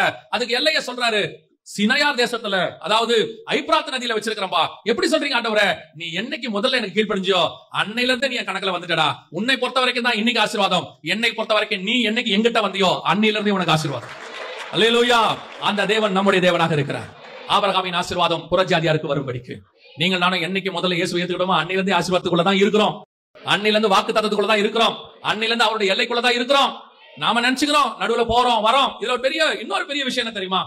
அதே வசனத்துல திருப்பி சொல்றாரு பாருங்க, அந்த எல்லையை குறிக்கும் பொழுது ஆண்டவர் சொல்றத வார்த்தை பாருங்க, 15ஆம் அதிகாரத்துல அந்த வசனத்தை திருப்பி வாசிங்க. அந்நாளிலே கர்த்தர் ஆபிரகாமோடு உடன்படிக்கை பண்ணி எகிப்தின் நதி துவக்கி ஐப்ராத் என்னும் பெரிய நதி மட்டும் உள்ளதும். எந்த நதி துவக்கி? எகிப்தின் நதி துவக்கி. அப்படின்னா என்ன அர்த்தம்? ஆபிரகாம் எப்ப எகிப்து போனாரு? 13ஆம் அதிகாரத்துல பஞ்சம் வந்த உடனே ஆபிரகாம் எங்க போயிட்டாரு? எகிப்துக்கு போயிட்டாரு. எகிப்துக்கு போய் அங்க போய் பார்வோன்ட்ட பிரச்சனை வந்து ஆகாரம் கூட்டிக்கிட்டு திருப்பி வந்துட்டார், கானானுக்கு வந்துட்டார். ஆனா இவர் என்ன சொல்றாரு? ஆபிரகாம், நீ என் சொல்லுக்கு கீழ்ப்படிந்து நீ எங்க போன? நீ அங்க இருந்து புறப்பட்டிய ஐப்ராத்ல இருந்து, அங்க இருந்தே கணக்கு வச்சுக்கிட்டேன். சில நேரத்துல நீ கொஞ்சம் அப்படி வழி விலகி வெளியே போன பாரு, வழி விலகி போய் அந்த இடத்துல வந்துட்டு எகிப்துல இருந்து திருப்பி வந்த பாரு. அந்த ஸ்டெப்பையுமே நான் கணக்கு தான் வச்சுக்கிட்டேன். உனக்கு அது சாபமாக முடியவில்லை, அதை மீண்டுமாக நான் ஆசீர்வாதமாய் மாத்தி அதையே உன் எல்லையாக நான் குறிச்சிட்டேன். எகிப்துக்கு அவன் அப்பதானே போனார், ஒரே தடவை தான் போனார் எகிப்துக்கு. அந்த ஒரு தடவை அவர் எகிப்துக்கு போன போது அவர் சொல்றாரு, எகிப்தின் நதி துவக்கி அங்கிருந்து ஆரம்பிச்சுக்கிட்டேன் ஆபிரகாம். பல நேரத்தில் நம்ம ஆவிக்குரிய வாழ்க்கையில பின்மாற்றம் அடைகிறோம், கொஞ்சம் பின்னாடி போறோம், கொஞ்ச நாள் ஆண்டவர் விட்டு தூரம் போறோம், திருப்பி வரோம், மனம் திரும்புறோம். நம்ம என்ன நினைச்சுக்கிட்டோம்? ஆண்டவர் விட்டு போயிட்டேன், இப்ப திருப்பி புதுசா வந்திருக்கிறேன். உண்மைதான், புதுப்பிச்சுட்டாரு எல்லாம். ஆனா அந்த இடைப்பட்ட காலம் இருக்குல்ல, அந்த பின்மாற்றம் அடைஞ்ச காலத்தை கர்த்தர் கணக்கு வச்சுக்கலையா, அதை கூட உனக்கு ஆசீர்வாதமா தான் மாத்தி கொடுக்கிறாராம். நான் என் தேவனை பொறுத்த வரைக்கும் நான் அனுபவிச்சதை சொல்றேன். நாம விழுந்தாலும் அந்த வீழ்ச்சியில கர்த்தர் நம்ம எப்படி தூக்கி எடுத்து ஆசீர்வாதமாய் மாத்துவார் என்பதை கர்த்தர் இருக்கு. அது தேவனால் முடியும். எப்படி முடியும் சொல்றீங்க? நான் உங்களுக்கு சொல்றேன். இப்போ இஸ்ரவேல் ஜனங்க கானானுக்குள்ள போனாங்க. போன உடனே அங்க பார்த்தா ராட்சதர்கள் இருந்தாங்க, ஜெயின்ஸ் இருந்தாங்க. பார்த்த உடனே இவங்களுக்கு ரொம்ப இதாயிருச்சு, ஐயோ ஜெயின்ஸ் எல்லாம் இருக்கிறாங்க அப்படின்னு சொல்லிட்டு திருப்பி வந்துட்டாங்க. வந்த உடனே நம்ம ஆண்டவர் ஒரு வார்த்தை சொல்வாரு, நீங்க போய் 40 வருஷம் சுத்தி வாங்க பாரு. 40 நாள் சுத்தி பார்த்ததுக்கு என்ன பண்ணுங்க? இதை பாக்குறதுக்கு எப்படி இருக்கும்னு தெரியுங்கன்னா, அவங்களை கர்த்தர் தண்டிச்ச மாதிரி இருக்கும். அவங்களுக்கும் எப்படி இருந்துச்சுன்னா, அந்த வழி மனமடி உண்டாக்கிட்டு இருக்க என்ன ஆகமத்துல அந்த வழி அவங்களுக்கு என்ன உண்டாச்சு? மனமடிவு. என்னன்னா 40 வருஷம் சுத்தணுமா அப்படின்னு சொல்லி பாக்கிறதுக்கு நமக்கும் அப்படிதான் இருந்துச்சு. இந்த வேதத்தை நான் படிச்சதுல 2 காரியம் இருக்கு. ஒன்று, கிறிஸ்துவை அறிகிற அறிவன் பிலிப்பில் இருக்கும். அதுவே பேதுருல வரும்போது தேவனை அறிகிற அறிவன் இருக்கும். கிறிஸ்துவ அறிஞ்சாதான் நீங்க தேவனை அறிய முடியும். என்னை அல்லாமல் ஒருவன் பிதாவினிடத்தில் வரான், என்னை கண்டவன் பிதாவை கண்டான். 2 அறிகிற அறிவு இருக்கு. அதுல ஒண்ணு கிறிஸ்துவை அறிகிறது. நான் இந்த 2 அறிவுல கிறிஸ்துவை அறிகிற அறிவுல பார்த்தது ஒண்ணு என்னன்னு கண்டுபிடிச்சானா, நம்ம பிதாவாகிய தேவன் வாயிலிருந்து சாபங்கிற வார்த்தை வரவே வராது. எப்படிங்க சொல்றீங்க? ஏன்னு சொன்னா அவர் டிசைன்லயே சாபம் இல்ல. உள்ள ஒண்ணு இருந்தா தானே வெளியே வரும். அவர் டிசைன்லயே சாபம் இல்ல. அவர் சாபமா சொல்ற எல்லா விஷயமும் ஏதோ ஒரு விதத்துல உங்களுக்கு எனக்கு ஆசீர்வாதமா தான் இருக்கும். அது நம்ம புரிஞ்சுக்கிறது கஷ்டம். எப்படிங்க சொல்றீங்க? இப்ப நிறைய பேர் சொல்லுவாங்க, இப்போ ஆண்டவருடைய ஆதாம பார்த்து சொன்னாரு, நீ சாகவே சாவாய். அந்த மரணம் ஆசீர்வாதங்கிறீங்களா சாபங்கிறீங்களா? ஒருவேளை மனுஷன் அந்த நன்மை தீமை அறிந்த கனியை சாப்பிட்டுட்டு சாகாம ஜீவனோடு கூட இருந்தானா அவன் பிசாசா மாறிடுவான். தீமையோட என்னன்னைக்கு உயிரோட இருந்தா அவன் பேர் என்னது? பிசாசு. அவனை மனம் திரும்பணும்னா அவனுக்கு மரணம்ங்கிறத ஒரு டெஸ்டினேஷன் வச்சாரு. இப்ப கூட பாருங்க, எதுக்குள்ள நீங்க ரட்சிக்கப்படணும்? மரணத்துக்குள்ள ரட்சிக்கப்படணும், மரணத்துக்குள்ள ஞானஸ்நானம் எடுக்கணும். இந்த மரணம் தான் டெஸ்டினேஷன். பாவம் செய்யாம இருக்கும் போது மரணம் கிடையாது, மரணம் சமமா இருக்கு. ஆனா பாவம் செஞ்சிட்டீங்களா, அந்த மரணம் தான் நமக்கு மிகப்பெரியதான ஒரு டெஸ்டினேஷன். இப்ப நீங்க மரணமே இல்ல, ஒரு ஆட்ட போய் சுவிசேஷம் சொல்றீங்க, என்ன சொல்லுவீங்க? இயேசுவை ஏத்துக்கோப்பா, உன் பாவம் மன்னிக்கப்படும், மன்னிக்கப்பட்டு பரலோகத்துக்கு போவே, அதான் மரணமே இல்லையே. நரகத்துக்கு போவே, அதான் மரணமே இல்லையே. எங்கேயுமே போக மாட்டோமே, அப்புறம் எதுக்கு ரட்சிக்கப்பட போற? நீ சாவறதுக்குள்ள அதான் சாவே இல்லையே. அப்ப அந்த மரணம் என்பது கர்த்தர் பிக்ஸ் பண்றது. ரெண்டாவது சொல்வாரு, நெத்தி வேர்வை நிலத்துல விழும், நீ விழுந்து சாப்பிடுவ, அந்த வேர்வையில சாப்பிடுவ. நிறைய பேர் அதை சாபம்ங்கறாங்க. கர்த்தர் ஏன் அதை சொன்னாருன்னா, இப்ப நீ பாவம் செஞ்சுட்ட, இனிமேட்டு உன் உடம்புல வந்து வியாதி வரும், பலகீனம் வரும். நீ வாழ்ற வரைக்கும் வியாதி இல்லாம வாழ்றதுக்கு அந்த உழைப்பு வேர்வை தான் நல்லது. நீ அதை பிக்ஸ் பண்ணிக்கோ, அது உனக்கு நல்லது. இப்ப பாருங்க, நம்மால அத்தனை பேருடைய மைண்ட் செட் என்ன? வேர்வை இல்லாம வேலை பார்க்கணும், ஒயிட் காலர் ஜாப், ஏசியில போய் உட்காந்து வேலை பார்க்கணும், ஃபேனுக்கு கீழே வேலை பார்க்கணும். கரெக்ட். எல்லாம் வேலை பார்த்துட்டு 40 வயசுக்கு மேல டாக்டர் போனோம், டாக்டர் சொல்றாரு நல்லா வேர்க்க விறுவிறுக்க வாக்கிங் போங்க, நல்ல வேர்க்கட்ட உடம்பு, நல்லா வாக்கிங் போங்க. இவன் வேலையை தனியாவும் வாக்கிங்க தனியாவும் செய்யறான். கர்த்தர் சொல்றாரு ரெண்டையும் சேர்த்தே செஞ்சிருன்னு சொன்னார். அவ்வளவுதான். நல்லா கவனிச்சு பாருங்க, இந்த டெக்னாலஜி வரதுக்கு முன்னாடி நல்லா வேலை பார்த்துட்டே இருப்பாங்க. 70-80 வயசு வரைக்கும் சுகர் கிடையாது, பிபி கிடையாது, எது கிடையாது. எதுக்கு சொல்றேன்? அந்த காலத்துல பாருங்க, அவர் சொன்னாரு நல்லா வாய்க்காட்டுல வேலை பார்ப்பாராம், 6 பேக் கேட்காம இருக்கு. ஏன்? ஆண்டவர் சொன்னாரு வேர்வையோட கூட உன் வாழ்க்கை இருக்கட்டும், சூப்பரா இருக்கும், ஃபர்ஸ்ட் கிளாஸா. அதே மாதிரிதான் ஏவாளுக்கு சொன்னாரு, பிள்ளை பெறும்போது உன் வியாதி என்ன செய்வேன்? பெருக பண்ணுவேன் சொன்னாரு. இன்னைக்கு யோசிச்சு பாருங்க, பிரசவ வலி வருது, ஹாஸ்பிட்டலுக்கு போனோம்னா முதல் கேள்வி என்ன கேக்குறாங்க? வலி வந்துருச்சா அப்படின்னு கேக்குறாங்க. உண்மையான வலியா அப்படின்னு பாக்குறாங்க. வலி வந்தாதான் ஹாஸ்பிட்டல்ல அட்மிஷன் போடுவாங்க. அந்த வலி பெரிய பெனிஃபிட். உங்களுக்கு சைக்காலஜிக்கலி சொல்றேன், டாக்டர் சொன்னது சொல்றேன். இந்த பிரசவ வலி இருக்குல்ல, அந்த வலியை ஃபேஸ் பண்ற பெண்ணுக்கு ரெஸ்ட் ஆஃப் த லைஃப் ஃபேமிலில வர எல்லா ப்ராப்ளத்தையும் ஃபேஸ் பண்ற அளவுக்கு சைக்காலஜிக்கலி ரெடி ஆயிடுமா. அதனாலதான் அந்த காலத்துல இந்த காலம் வரைக்கும் குடும்பத்துல பெரிய பிரிவினை வராம இருந்துச்சு. எப்ப சிசேரியன் வந்துச்சோ பிரிவினையும் வந்துருச்சு, டிவோர்ஸ் அதிகமாயிருச்சு. காரணம், எதையும் தாங்க முடியற மனப்பக்குவமே இல்லையாமா. டாக்டர் சொல்றாங்க, நான் சொல்லல. கர்த்தர் எதை சொன்னாலும் அவருக்கு பின்னாடி ஒரு ஆசீர்வாதம் இருக்கும். ஆண்டவருக்கு சபிக்கவே தெரியாது, அவர் ஒரு சாபமா சொல்ற மாதிரி இருக்கும், அதுக்கு பின்னாடி நமக்கு தான் ஆசீர்வாதம் இருக்கும். ஏன்னா அவர் தகப்பன், அவரால உங்களை என்னையும் மீட்கத்தான் முடியுமே ஒழிய உங்களை என்னையும் அழிக்கணும்னு ஒரு நாளும் அவர் நினைக்கவே மாட்டார். இப்போ இஸ்ரவேல் ஜனங்கள் சொன்னார் 40 வருஷம் சுத்தி வான்னு சொன்னார். இவன் நினைச்சுக்கிட்டான் ஏதோ நம்மள சுத்தா சொல்றாரு போலன்னு. சுத்தி வரும்போது நீங்க பாருங்க, நியாயாதிபதிகள் புத்தகத்துல இருக்கும் 3ஆம் அதிகாரத்துல, கானான் தேசத்தில் நடந்த சகல யுத்தங்களையும் அறியாத இஸ்ரவேல் அனைவரையும் சோதிப்பதற்காகவும் யுத்தத்துக்கு பழக்குவிப்பதற்காகவும் கர்த்தர் விட்டு வைத்த ஜாதி என்னவெனில் பெலிஸ்தரின் 5 அதிபதிகளும் கானானியரும். அப்படிதானே இருக்குது, சகல கானானியரும். இதுல நல்லா கவனிச்சு பாத்தீங்களா, அவன் எந்த ராட்சதனை பார்த்து பயந்தானோ அந்த ராட்சதன் இருக்க மாட்டான். இதுல இந்த லிஸ்ட்ல பாத்தீங்கன்னா அந்த ராட்சசன் இருக்க மாட்டாங்க. அதோட அர்த்தம் என்னன்னா, இவன் 40 வருஷம் சுத்தி வரதுக்குள்ள அவன் யாரை பார்த்து பயந்தானோ அவனை தூக்கிட்டாரு, அங்க இருந்து ரிமூவ் பண்ணிட்டாரு அந்த இடத்துல இருந்து. அதுக்குதான் சுத்தி வர சொன்னாரு. அதோட கூட பயந்த சந்ததியும் தூக்கிட்டாரு. இப்ப உள்ளுக்குள்ள வர்றது யார் வரா? பயம் இல்லாத ஃப்ரெஷ் சந்ததி. அதோட அர்த்தம் என்ன தெரியுமா? நான் கொடுக்கிற தேசம் பாலும் தேன் ஓடுகிற தேசம், சந்தோஷமான தேசம். அதுல பயந்து பயந்து நீ வாழக்கூடாது, பயம் இல்லாம சந்தோஷமா வாழணும். இதுக்கு பின்னாடி தான் 40 வருஷம் இருக்குது. கர்த்தர் செய்யற ஒவ்வொருத்துக்கு பின்னாடியும் உங்களுக்கும் எனக்கும் நன்மை தான் இருக்குமே ஒழிய தீமை என்பது இருக்கவே இருக்காது. ஏன்னா தேவனால் தீமை செய்ய முடியாது. அவர் தீமையை பார்க்க மாட்டாத சுத்த கண்ணன். அவருடைய டிசைன்லயே தீமை கிடையாது. அவர் எதை நடத்தினாலும் அதுக்கு பின்னாடி நன்மை தான் இருக்கும். சுத்தி வான்னு சொன்னா நன்மை தான் இருக்கும். எங்க தூக்கி நெருப்புல போட்டாலும் அதுல நன்மை தான் இருக்கும். சிங்கக்கவில போட்டாலும் நன்மை தான் இருக்கும். ஏன் நான் கண்டுபிடிச்சது, கர்த்தரால் தீமையை செய்ய முடியாது. ஏன்னா அவர் டிசைன்ல கிடையாது. அப்படி இருக்கும் பொழுது ஆண்டவர் நல்லவர் பாருங்களேன். இவனை எகிப்துல போய் பிக்ஸ் பண்றாரு எல்லைய. இப்ப சொல்றாரு, அந்த நைல் நதிக்கு வரைக்கும் போயிட்டு வந்தியா ஆண்டவரே, நான் பஞ்சத்துல தெரியாம போயிட்டேன், அந்த இடத்தையும் வச்சுக்கோ, அதுவும் எல்லையாக இருக்கட்டும். நான் தெரியாம செஞ்ச சில தப்புகளை கூட அதை மாத்தி மீண்டும் அதை ஆசீர்வாதமாக்கி என்னை கொண்டு போய் மறுபடி நிறுத்துவதற்கு கர்த்தர் வல்லமை உள்ளவராக இருக்கிறார். அந்த தேவன் உனக்கும் எனக்கும் வகுக்கிற வல்லை. பல நேரத்தில் நம்ம சொல்றோம்ல, நடுவுல கொஞ்ச நாள் வீணா போச்சுங்க, கொஞ்ச நாள் அப்படி ஆயிப்போச்சு, அது மட்டும் இருந்தா ஆண்டவர் சொல்றாரு, கவலைப்படாத, அதையும் ஒரு நாள் மாத்தி ஆசீர்வாதமாய் கொடுப்பதற்கு கர்த்தர் வல்லமை உள்ளவராய். அதுக்கு பெரிய சான்று ஆபிரகாம் தான். எகிப்தின் நதி துவக்கி அவன் எகிப்துக்கு போனது போகக்கூடாத இடம் தான். அந்த இடத்தையும் கர்த்தர் கையில கொடுத்து விட்டார். பல நேரத்துல தெரியாம சில தப்பு செஞ்சிருப்போம். இப்போ ஒரு உதாரணத்துக்கு நான் சொல்றேன், ஆண்டவர் உங்களை வந்து சில காரியங்களுக்கு அழைச்சிருப்பாரு, நீங்க வந்திருக்க மாட்டீங்க, அதுக்கு ஒரு 2-3 வருஷம் வேஸ்ட் ஆயிருக்கும். ஆண்டவர் சொல்றாரு, அது நீ தெரியாம செஞ்சது, அந்த 2-3 வருஷத்தையும் பின் நாட்களிலே உனக்கு ஆசீர்வாதமாக்கி மாத்தி உன் வாழ்க்கையை எடுக்கும் போது அதில் நஷ்டம் என்பதே இல்லாதபடிக்கு நான் மாத்தி கொடுத்துருவேன். அல்லேலூயா. இதான் கர்த்தர் கொடுத்த மிக முக்கியமான ஆசீர்வாதம். இதைத்தான் ஆண்டவர் சொன்னாரு, எழுந்து நட. ஆண்டவர் சொன்னா தைரியமா போங்க. கர்த்தர் உங்களுக்கு அந்த கிரியை ரொம்ப முக்கியம். ஆண்டவர் சொல்ற பாதையில போயிட்டே இருங்க. ஆனா ஒவ்வொரு ஸ்டெப்பையும் உங்களுக்கு ஆசீர்வாதமாய் மாத்துகிற தேவன் ஒருவர் உங்களோடு கூட இருக்கிறார். எல்லாத்தையும் கொடுப்பார். எல்லாத்தையும் நான் சொல்றது, அவர் உங்களுக்கு வாக்கு பண்ணின எல்லாத்தையும் கொடுப்பார். ஒன்று கூட வீணா போகாது. நீங்க யோசிச்சுட்டு இருப்பீங்க, நடுவுல அப்படி ஆயிடுச்சு இப்படி ஆயிடுச்சு, கொஞ்சம் அந்த மாதிரி ஆயிட்டேன். இப்போ ஒரு நாள் வரும், கர்த்தர் நினைவு கூறுவார், எல்லாத்தையும் நினைவு கூறுவார், மீண்டுமாக சரி பண்ணி எல்லாத்தையும் கொண்டு வந்து ஆண்டவர் கொடுப்பார். 40 வருஷம் இஸ்ரவேல் ஜனங்களை விட்டுட்டாரு. ஆனால் கர்த்தர் திருப்பி கொண்டு வரும் பொழுது அது அத்தனையும் உங்களுக்கு ஆசீர்வாதமாகத்தான் இருக்கும். அல்லேலூயா. ஆண்டவர் நடத்துற பாதையை குறித்து கவலைப்படாதீங்க. அது சாபமா முடியாது, அது ஆசீர்வாதமாகத்தான் முடியும். அது முடிவு பரியந்தம் கர்த்தர் அப்படித்தான் நடத்துவார். இரண்டாவது வாசிங்க, தேசத்தை சுதந்தரிப்பதற்கு என்ன செய்யணும் வாசிங்க. 13ஆம் அதிகாரம் 14, 15 வாசிங்க. லோத்து ஆபிரகாமை விட்டு பிரிந்த பின்பு கர்த்தர் ஆபிராமை நோக்கி, உன் கண்களை ஏறெடுத்து நீ இருக்கிற இடத்திலிருந்து வடக்கேயும் தெற்கேயும் கிழக்கேயும் மேற்கேயும் நோக்கி பார். நீ பார்க்கிற இந்த பூமி முழுவதையும் நான் உனக்கும் உன் சந்ததிக்கும் என்றென்றைக்கும் இருக்கும்படி கொடுத்து. அங்க சொன்னாரு 15ல, நீ நடக்கிற பூமியை உன் சந்ததிக்கு கொடுப்பேன். இங்க கர்த்தர் சொல்றாரு, நீ பார்க்கிற பூமியை உன் சந்ததிக்கு கொடுப்பேன். இதை எதை சொல்றாரு ஆண்டவர்? பார்க்கிற பூமியை கொடுப்பேனா எதை பத்தி ஆண்டவர் பேசுறாரு? இப்ப யோசிச்சு பாருங்க. இத சொல்லும் பொழுது குறைஞ்சபட்சம் ஆபிரகாமுக்கு ஒரு 75 இருந்து 80 வயசு. ஏன்னா கானானுக்குள்ள அவர் போகும்போது 75 வயசுன்னு 12ஆம் அதிகாரம் சொல்லுது. 80 வயசு இருக்கும். அவர் வாழ்நாள்ல பாதிக்கு மேல வாழ்ந்துட்டார். இப்ப கர்த்தர் சொல்றாரு, நீ பார்க்கிற பூமியை தருவேன். எவ்வளவு தூரம் அவரால் பார்க்க முடியும்? எவ்வளவு தூரம் பார்க்க முடியும்? யோசித்து பாருங்க. ஒரு 500 1/2 கிலோமீட்டர் பார்க்க முடியுமா? 1 கிலோமீட்டர், ஒரு 10 கிலோமீட்டர் பார்க்க முடியுமா உட்கார்ந்து அவர் இருக்கிற இடத்துல இருந்து?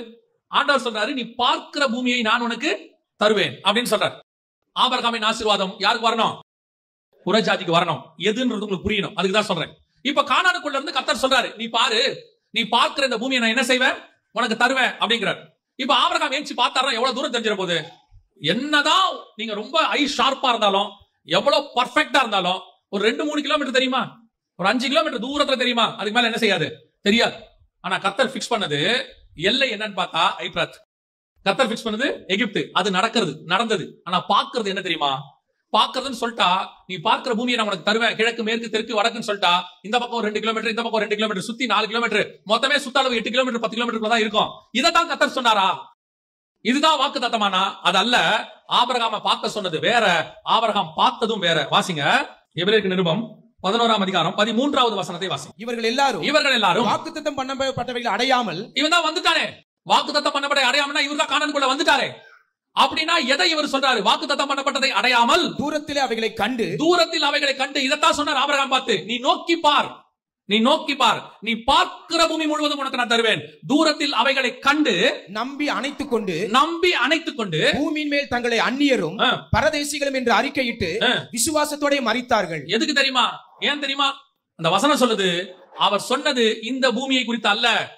அவர் சொன்னது தூரத்துல உனக்கு நான் வச்சிருக்கிறேன், தூரத்துல ஒன்று வச்சிருக்கிறேன். எது தெரியுமா? அதுதான் கைவேலை அல்லாத ஒரு தேசம், கர்த்தர் உண்டாக்கின ஒரு பட்டணம், அஸ்திவாரம் இல்லாத ஒரு நகரம், கர்த்தர் உனக்காகவும் எனக்காகவும் ஆயத்தம் பண்ணுறது. அதைத்தான் ஆபிரகாம் வந்து சொல்றாரு, தூரத்தில் அவைகளை கண்டு நம்பி அணைத்துக் கொண்டு விசுவாசத்தோட மறைத்தார்கள். அப்படின்னா கர்த்தர் உங்களுக்கு எனக்கு சொல்ற இரண்டாவது என்ன தெரியுமா? நீ பார்க்கிற இடம் முழுவதையும் உனக்கு தருவேன். அதோட அர்த்தம் என்னன்னா, நீங்க இங்க பார்க்கறத சொல்லல, உங்களுக்கும் எனக்கும் வேறொரு விஷன் ஓபன் ஆகும். உங்களுக்கு எனக்கும் ஆண்டவர் ஸ்பிரிச்சுவலி ஒன்னு வச்சிருக்கிறாரு. அந்த விஷன் ஓபன் ஆகி அதை பார்க்கிறவர்களாய் நீங்க மாறும்போது மட்டும்தான் உங்களுடைய வாக்கு தத்தம் நிறைவேறும். இன்னைக்கு நம்ம முழுக்க அழிகிறதையே பார்க்கிறோம். ஒரு லேண்ட் அரை கிரவுண்ட் இல்ல ஒரு கிரவுண்ட், அவ்வளவுதான். இதான் நம்முடைய மொத்த ஆசையுமே. இதல்ல ஒரு அரை கிரவுண்ட், ஒரு கிரவுண்ட், 1 ஏக்கர் 2 ஏக்கர் 3 ஏக்கர், இதல்ல. உங்களுக்கும் எனக்கு இன்னொரு விஷன் வரணும். எந்த விஷயம் தெரியுமா? அத்தனை பேருக்கும் பைபிள்ல கவனிச்சு பாருங்க, 2 விஷன் இருக்கும், 2 தரிசனம். ஒன்று தற்காலத்தில் இருக்கக்கூடிய இந்த தரிசனம், இப்ப நீங்க செய்ய வேண்டியது. 2 இனி வருகிறதா இருக்கிறது. அந்த விஷன் தான் உங்களை ஓட வைக்கும், அந்த விஷன் தான் உங்களை நிக்க வைக்கும். இல்லனா இந்த விஷனோட ஓடுனீங்கன்னா ஒரு நாள் சோர்ந்து போவீர்கள், அல்லது ஒரு நாள் முடிந்து போவீர்கள். ஒரு உதாரணத்துக்கு சொல்றேன். இப்போ உங்களுடைய விஷன் இதுவா இருக்குன்னு வச்சுக்கோங்களேன். கானான் தான் விஷன். இப்ப நேரா கானானுக்கு யோசுவா போயிட்டாரு. இதுக்கப்புறம் அவர் என்ன பண்ண போறாரு? கானானுக்கு போயாச்சு. அதுக்கப்புறம் அவர் என்ன பண்ண போறாரு? அவ்வளவுதான், வேலை முடிஞ்சிருச்சு. கூட்டம் வந்து வேலை முடியும். அதுக்கப்புறம் சாகர வரைக்கும் யோசுவாவுக்கு என்ன இல்ல, வேலையே கிடையாது, அவ்வளவுதான். அப்படின்னா முடிகிற விஷன் இருக்குமானால் நீங்கள் ஒரு இடத்தில் சோர்ந்து போவீர்கள், இல்லை முடிந்து போவீர்கள். முடியாத விஷன் ஒண்ணு இருக்கும், அதுதான் உங்களை சாகர வரைக்கும் வாழ வைக்கும். நான் உங்களுக்கு இன்னும் கொஞ்சம் எக்ஸ்பிளைன் பண்றேன் பாருங்க, ஈஸியா புரியும். இப்ப இந்த வசனம் இருக்குல்ல, எபிரேயர் 11ல வாசிச்சீங்களா ஆபிரகாமை பத்தி? அதை அல்ல, அதிலும் மேன்மையான பரம தேசத்தையே நாடினான். அப்படின்னா என்ன அர்த்தம்? இப்ப கானானுக்கு வந்துட்டாரு. ஃபர்ஸ்ட் விஷன் என்ன? நான் காண்பிக்கிற தேசத்துக்கு போ, அதை நான் உனக்கு தருவேன். வந்தாச்சு, கூடாரம் போட்டாச்சு. இப்போ ஆபிரகாமை பொறுத்த வரைக்கும் பிள்ளை இல்லாண்டவரே, பிள்ளை வந்துருச்சு, ஈசாக்கு வந்தாச்சு. சந்ததி இல்லாண்டவரே, யாக்கோபும் வந்தாச்சு. ஏன்னா ஆபிரகாம் சாகும்போது யாக்கோபுக்கு 15 வயசு, யாக்கோபும் வந்தாச்சு. இனி என்ன பண்ணணும்? ஆபிரகாமுக்கு இனி பண்ண ஒண்ணுமே தெரியாது. அவ்வளவுதான் ஆண்டவரே, நீங்க சொன்னதெல்லாம் முடிஞ்சிருச்சு, நான் என்ன பண்றது? அப்ப சாகிற வரைக்கும் நான் சும்மா தான் இருக்கணுமா? ஆபிரகாமுக்கு அந்த கவலையே வரல. ஏன் தெரியுமா? அவனுடைய விஷன் அந்த தேசத்துக்கு வந்த உடனே கர்த்தர் வேற ஒரு விஷயம் ஓபன் பண்ணிட்டாரு. இந்த இடத்துல அவன் சொல்றான், இதை அல்ல, நான் வந்தது இதுக்கு இல்லன்னு எனக்கு தெரிஞ்சு போச்சு. ஆரம்பிக்கும் போது இதுக்காக தான் ஆரம்பிச்சேன், ஆனா இங்க வந்தவொடனே கர்த்தர் என் விஷனை மாத்திட்டாரு. இது அல்ல, இதிலும் மேன்மையான பரம தேசத்தையே அவன் நாடினான். என் விஷன் ஸ்பிரிச்சுவலா மாறிடுச்சு. இது எல்லாருக்கும் இருக்கும். இப்போ மோசே எடுத்துக்கொள்ளுங்க. பார்வோன் குமாரத்தின் மகன் எனப்படுவதை வெறுத்து, ஓகே ரைட், வெறுத்தாச்சு. இஸ்ரவேல் ஜனங்களை விடுதலை ஆக்கியாச்சு. கானானுக்கு பிரயாணப்பட்டாச்சு. வழியில கர்த்தர் சொல்லிட்டாரு, அவ்வளவுதான், முடிஞ்சு போச்சு வேலை, நீ சாக போற. ஓஹோ, அவ்வளவுதானா? அதுக்கப்புறம் நான் என்ன செய்யணும்? நீ கானானுக்கு கூட்டு போக மாட்ட, கண்மலையை அழிச்சுட்ட, அவ்வளவுதான், யோசுவா தான் போக போற, நீ போக மாட்ட.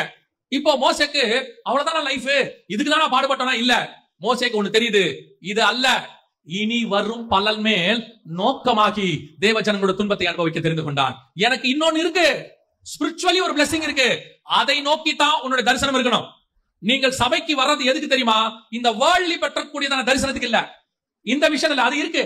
ஆனா இதோட உங்களுக்கு முடியாது. இப்ப நிறைய பேர் சர்ச்சுக்கு எதுக்கு வராங்க? ஆண்டவர் எங்களை ஆசீர்வதிக்கணும், ஒரு வீடு வரணும், ஒரு கார் வரணும், பொண்ணுக்கு கல்யாணம் ஆகணும், பையனுக்கு வேலை கிடைக்கணும். கிடைச்சிருச்சு, என்ன பண்ண போறீங்க? ஆண்டவர் கொடுத்துட்டாரு, என்ன பண்ணுவீங்க? அடுத்து என் பொண்ணுக்கு ஒரு நல்ல குழந்தை பிறக்கணும், அடுத்து என் பையனுக்கு ஒரு கல்யாணம் ஆகணும், அவனுக்கு ஒரு குழந்தை பிறக்கணும், அடுத்து என்ன பண்ண போறீங்க? என் பேர பிள்ளை நல்லா வளரணும். இப்படியே தான் போயிட்டு இருக்கோம்.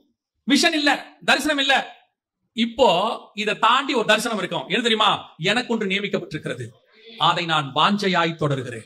பவுல் சொல்றாரு, நான் இங்க ஓடுவேன், அடி வாங்குவேன், எல்லாம் செய்வேன், சாவச்சிங்கன்னா சந்தோஷமா சாவேன். அவர் சொல்றாரு, நான் இருக்கிறது உங்களுக்கு பிரயோஜனமா இருக்கும், நான் போகிறதை பிரயாசப்படுகிறேன். ஏன் தெரியுமா? இருந்தா உனக்கு பிரயோஜனம், விட்டாச்சா எனக்கு ஒன்று இருக்கிறது, அதை நான் வாஞ்சையாய் தொடர்கிறேன். ஏன்னா அவன் விஷன் முழுக்க மேல இருக்கு. செகண்ட் விஷன், இங்க இருக்கிற விஷனை மட்டும் நீ புடிச்சிட்டு ஓடினா அதோட அவன் விஷன் ஓவர். அது நிறைவேறின உடனே நீ உட்காந்துருவ, அதுக்கப்புறம் உங்க ஆவிக்குரிய வாழ்க்கை செத்து போயிடும். ஏன்னா ஆக்டிவா இருக்காது. நான் சொல்றது உங்களுக்கு புரியுதா? கவனிங்க. நோவாவுக்கு 2 விஷயம்.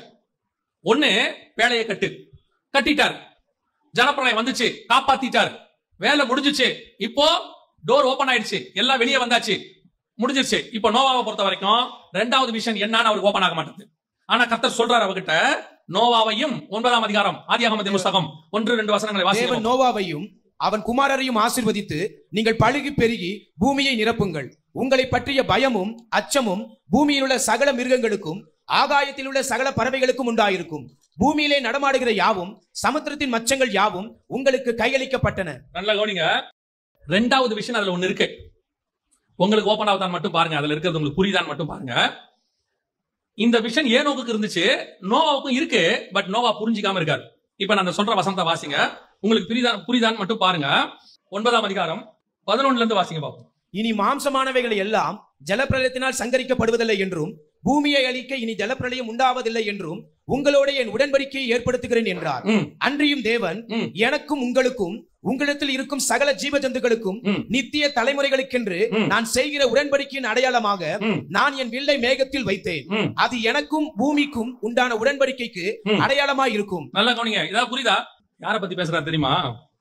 என் வில்லை மேகத்தில் வைத்தேன். மேகத்தில் இருக்கிற வில்லு வேற யாரும்? இயேசு கிறிஸ்து. அழிவு வரும்போது அவர் மேகத்துல வரும். அந்த மேகத்துல உள்ளதை பார்த்தா உங்களை நான் அழிக்க மாட்டேன்.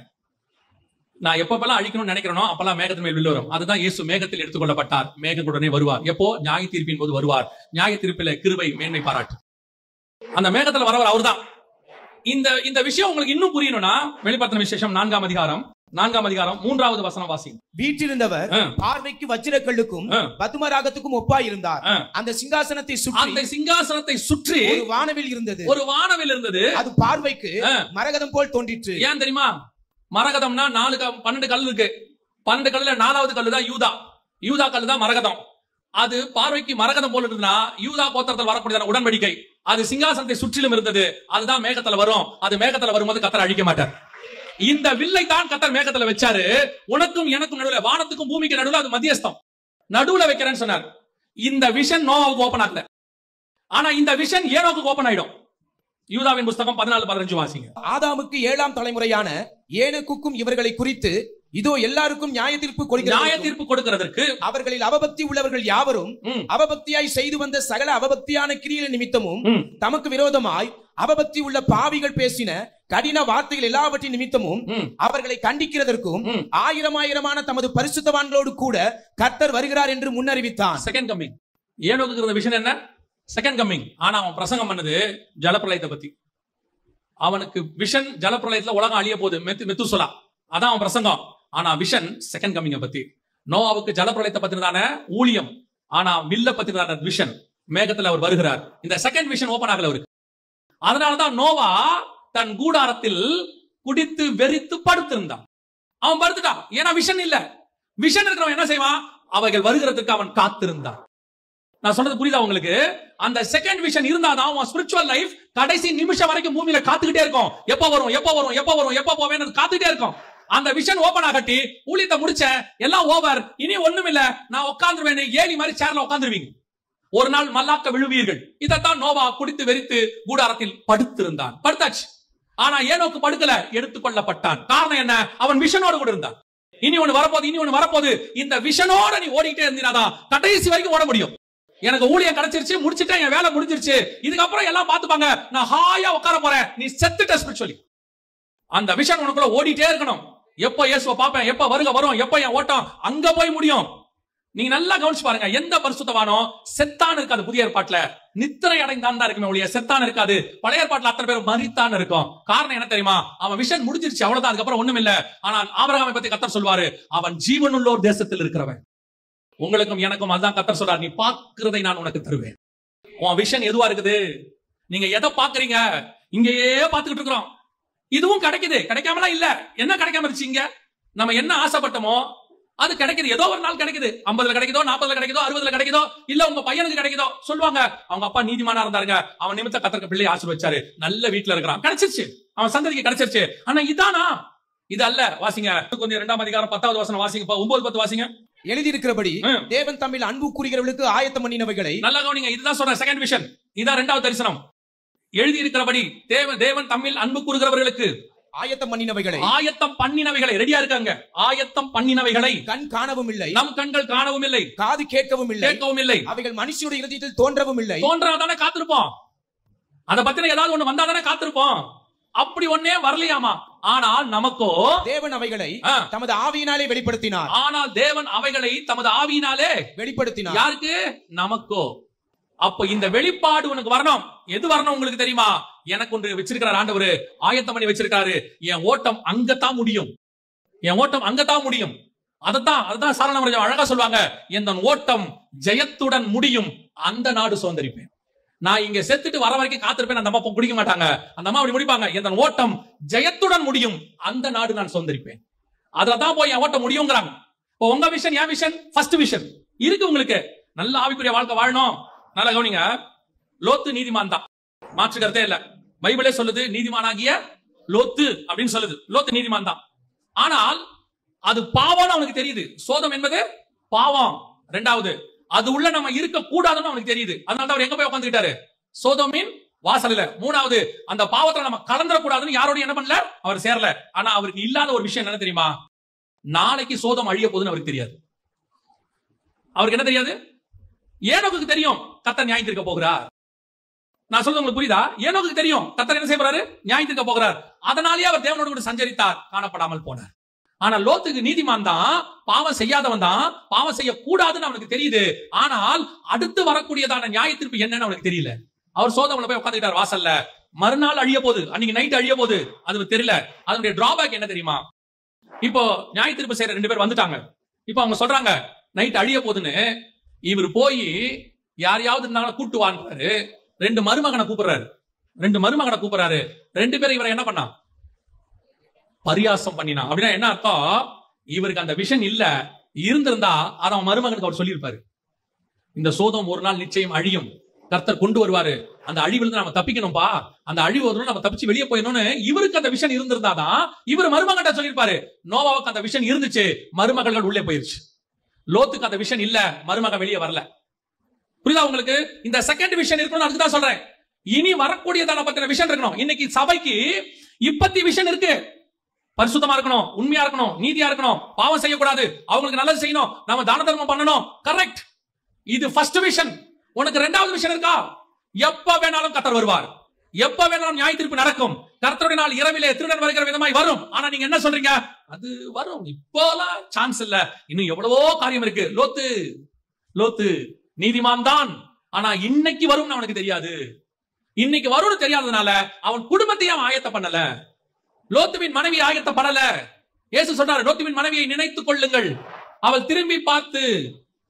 ஆண்டவர் சொல்றாரு, வயலில் இருக்கிறவன் திரும்பாது இருக்க கடவன். அப்படின்னா என்ன அர்த்தம்? அவங்களுக்கு நல்ல நீதிமான்கள், பரிசுத்தவான் தான், நல்ல சர்ச்சுக்கு வரவங்க, தசமாங்காணிக்கு கொடுக்கறவங்க, ஏன் ஊழியம் கூட செய்வாங்க. ஆனா வரக்கூடிய விஷன் அவங்களுக்கு இல்ல. செகண்ட் விஷன் இல்ல.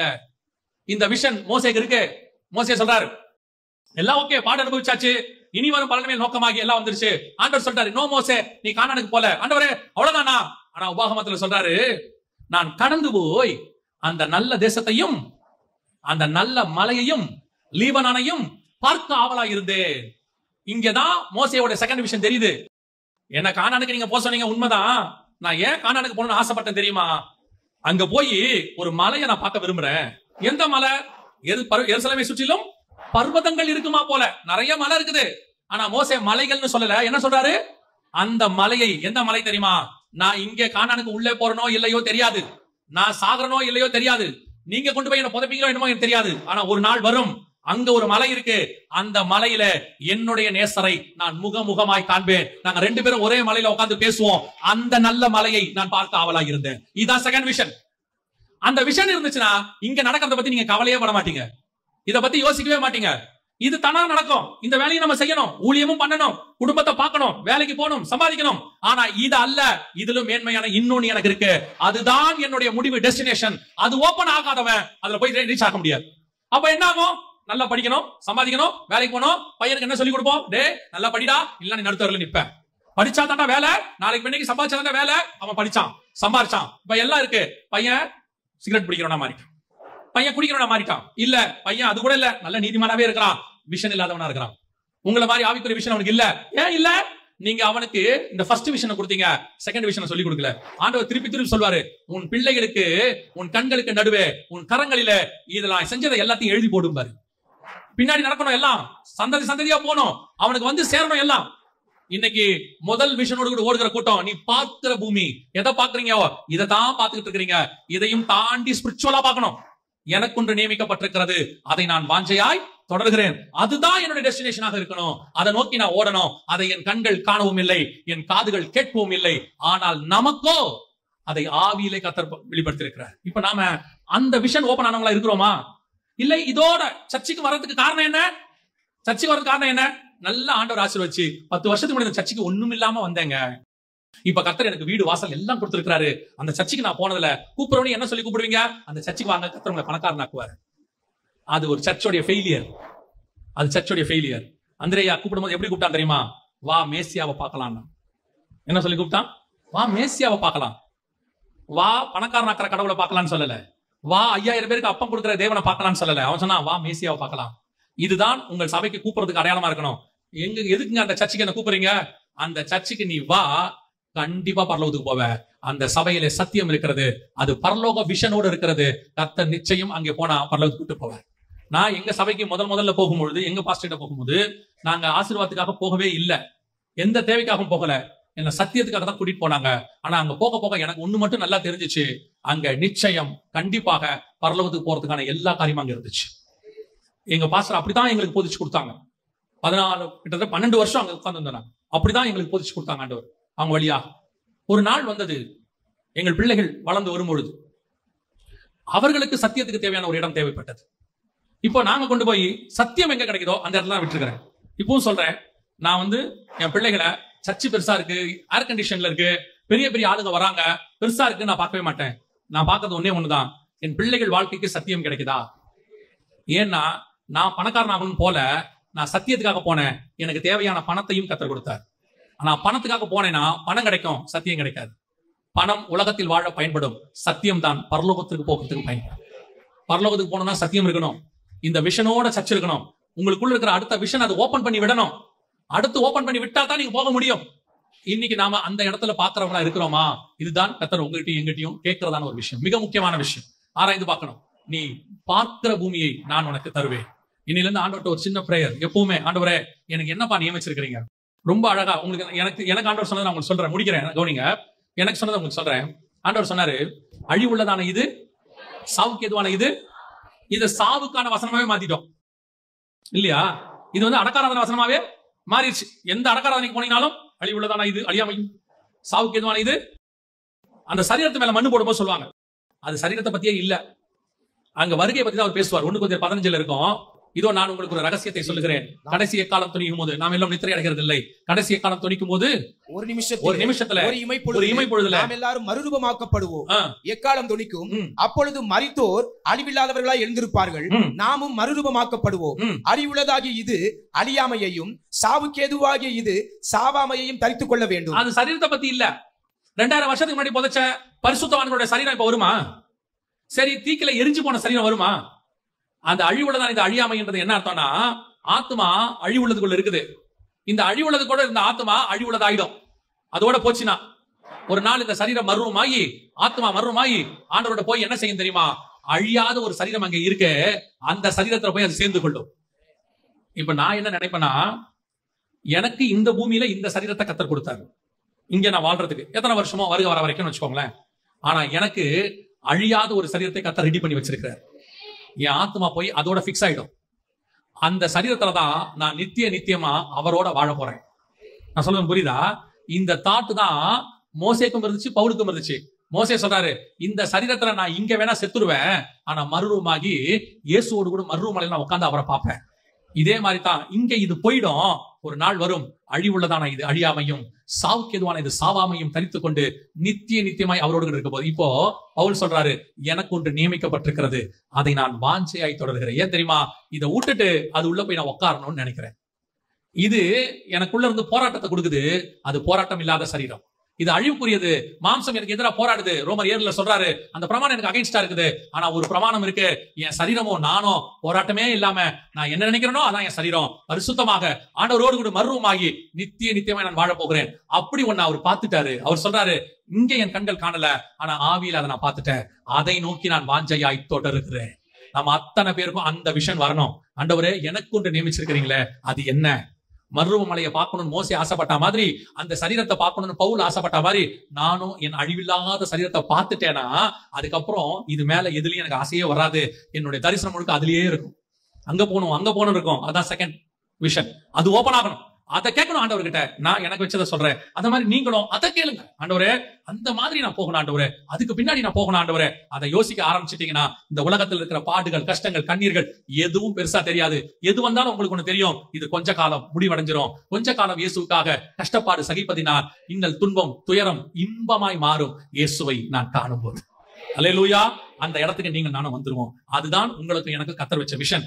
அதை நோக்கி ஓடுங்க, அதை தேடுங்க, அதை கேளுங்க. ஆண்டவர்ட்ட அந்த காலத்துக்கு, ஆண்டவரை, நான் கீழானவைகள் அல்ல மேலானவைகளையே பார்க்க ஆசைப்படுறேன். கேளுங்க, கீழானவைகள் கூட கொடுக்கப்படும். இதெல்லாம் ஆண்டவர் சும்மா ஜஸ்ட் லைக் தட் கொடுத்து போயிருவார். உண்மையுள்ள மனுஷன் பரிபூர்ண ஆசீர்வாதங்களை பெறுவான். என்ன வேணுமோ அதை கர்த்தர் கொடுத்து போயிட்டே இருப்பாரு. இதுக்காக உங்க லைஃபை வேஸ்ட் பண்ணாதீங்க. அது ஸ்பிரிச்சுவலி வேஸ்ட் பண்ணாதீங்க. ஒவ்வொரு நாளும் நான் பார்க்கிறது அதுவா இருக்கணும், நான் நடக்கிறது அதுவாக இருக்கணும், நான் சிந்திக்கிறது அதுவாக இருக்கணும். அதுதான் எனக்கு வாக்குத்தத்தம் பண்ணப்பட்டது. நான் அங்கே போய் வாசம் பண்ண போகிறேன். அல்லேலூயா.